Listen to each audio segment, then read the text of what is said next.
मौसम सरमा जी उसकी आमद और इसके नाल एहतियात जी ना वो भी बहुत ज्यादा जरूरी आ क्योंकि अगर असं एहतियात ना कर तो असं मुख्तलिफ किस्म दी बीमारियों को दावत दे रहे होने और मौसम सरमा जोड़ा ये सिर्फ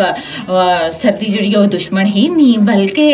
असी थोड़ी जी एहतियात करके इस सर्दी के मौसम को बड़ा इंजॉय कर सकते हैं जिसके अंदर बड़े मजे मजे की मुतवाजन गज़ा के अंदर असी बाकी चीज़ा भी शामिल कर सकते हैं। जी सब तो अहम सौगात असां सर्दियों के मौसम की कि चाय जी है ना बड़ी गर्म होनी चाहिए और पकौड़े होने चाहिए लेकिन कोशिश करनी है कि असी ज्यादा चटपटी चीज़ों तो भी असी इज्तनाब करा और इसके नाल नाल अपने जिस्म का दर्जा हरारत भी बदलते हुए मौसम के मुताबिक रखा क्योंकि मौसमियाती तब्दीली को रोकना मुमकिन तो नहीं लेकिन बीमारियां तो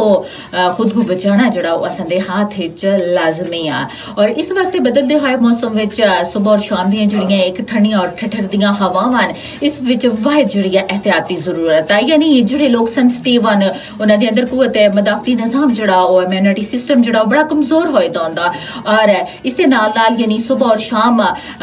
विच जेडे बच्चे सुबह स्कूलों की तरफ जा रहे होने और एलर्जी फ्लू नज़ला जुकाम दे मरीज बन जुलदे क्योंकि वो अपने फेस को जड़ा ना वो ढांप नहीं सकते और इसी तरह बगैर एहतियात यानी बाहर निकल जुलदन इस वास्ते एहतियात जी बड़ी जरूरी है।